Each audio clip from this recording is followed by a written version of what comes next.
early summer, and great grey owl chicks are fledging.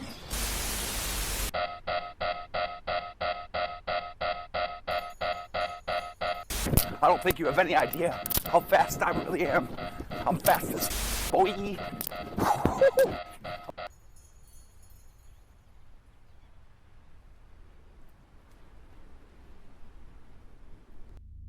Good evening there, pilots.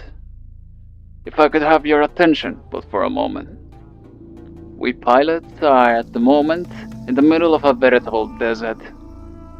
No content to be seen, no mechs anywhere, nothing new. Just a dry wasteland everywhere to be seen. So I ask you, piloting men and women of quality, where's the new stuff? Where's the new content? Well, at least not in Titanfall, then where? Let us look over the proverbial fence, as it were. What's the grass like on the other side of the fence? Armored core do be coring, but it's not like there's any massive multiplayer battles going over on there. It's just honor duels, basically. That's all you'll get. No 6v6, no nothing like that. Although the game is a masterpiece, it's not really something that scratches the itch, you know? And as to Mech Warrior Online and stuff like that, the veterans over at that game, they could kick your ass, probably, with this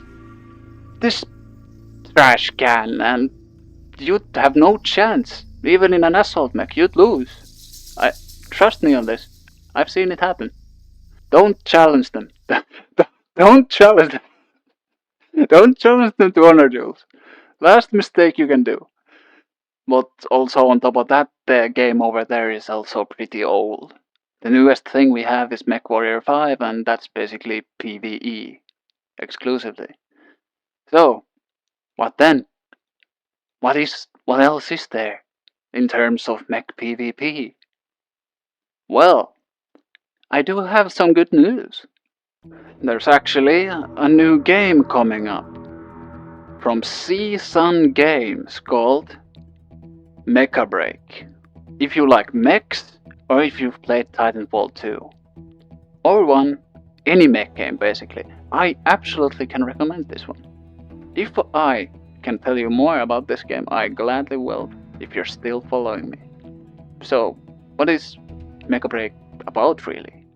The game is in 6v6 format, and the game modes are pretty run-of-the-mill.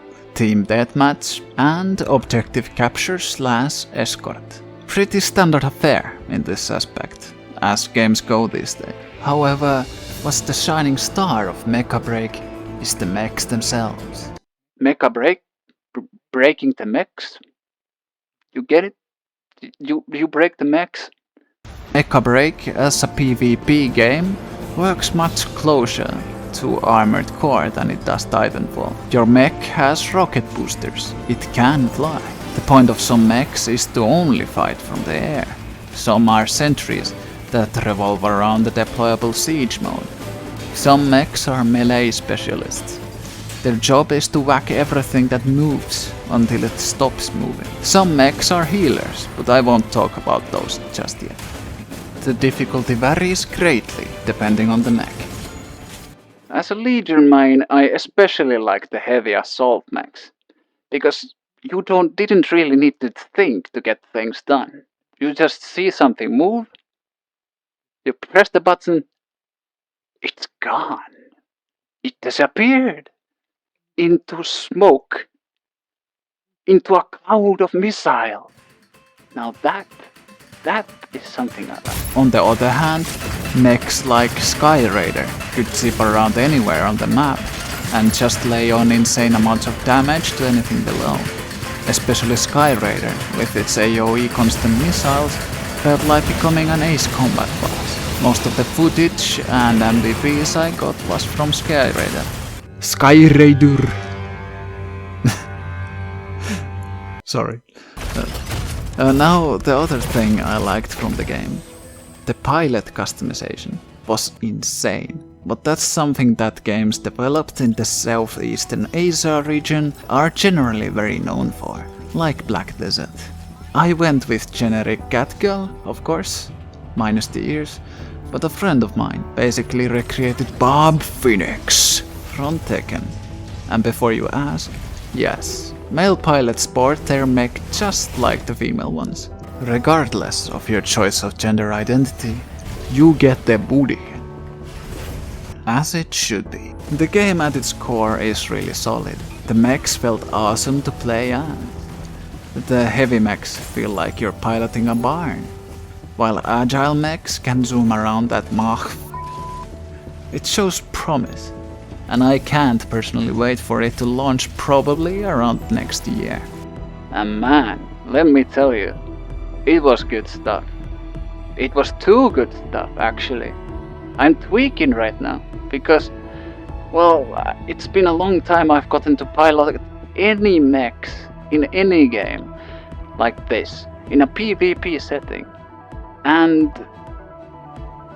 there's nothing else. The beta ended 6 days ago, and ever since I've used Mech Warrior 5 to null the pain, and it does not help. I want to back. I need my meds. I need my meds. There's however some constructive critique I'd like to issue. The siege mechs. Boy, that's a thick ass boy! They are crazy strong, as they should be. Their point is about rewarding good positioning with crazy damage. However, due to the nature of the 6v6 being so hectic, fights often devolve into mosh pits around objectives. And if you parked a heavy siege mech inside the eye of the hurricane basically, you could easily rack up MVPs just by sitting in place. At the same time, on some huge open maps, they would suffer a lot.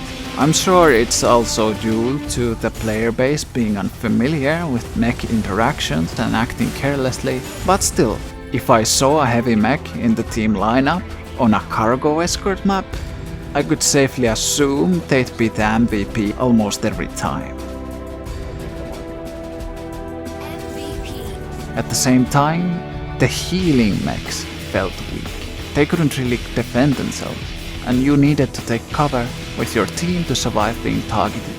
At the same time, with random people, you couldn't really guarantee they'd help you, which is understandable of course. Still, Lumine, which, while being really agile as a mech, had a really pathetic damage output in general. And even with its damage mode, even if it was able to do damage directly through health bars, meanwhile not really healing enough to counterbalance that trade-off in damage. Lumine felt like a mech that was too dependent on the 5 other goblins on your team sticking together, rather than your actual own skill. That's all my critique. Now on to the wishlist. What I'd like to see from Mecha BREAK in the future. First, I believe the mech interface voice should be swappable.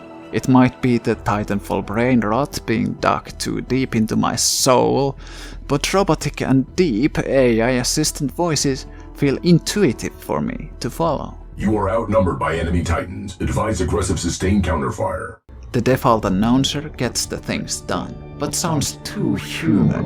Sounds too natural, I think. What a weird thing to say, actually. While her voice is soft. Assist subtask. Board transport vehicle and continue advancing.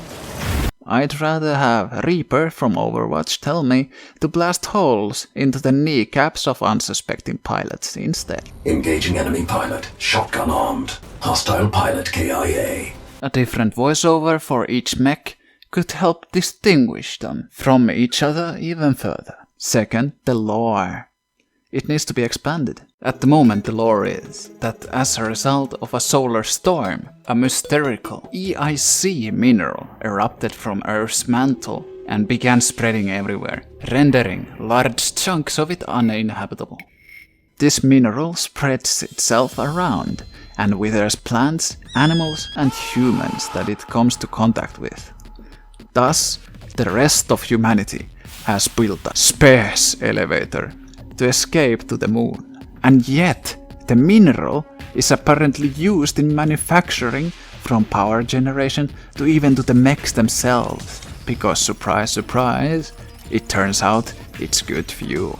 Okay, first of all, if we escape to the moon and still use the magical sun rocks in basically all of our reactors, won't it just bring the problem up there with us?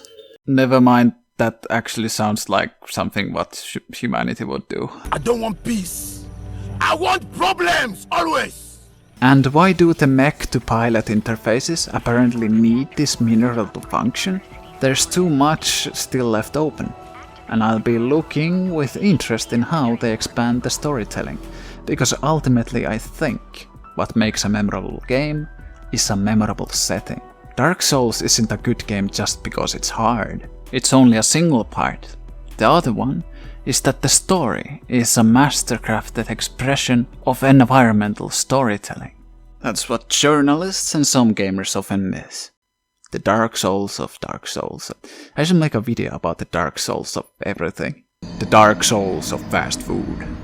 Yeah, that would be a banger. Now, I won't bore you with my ramblings for longer.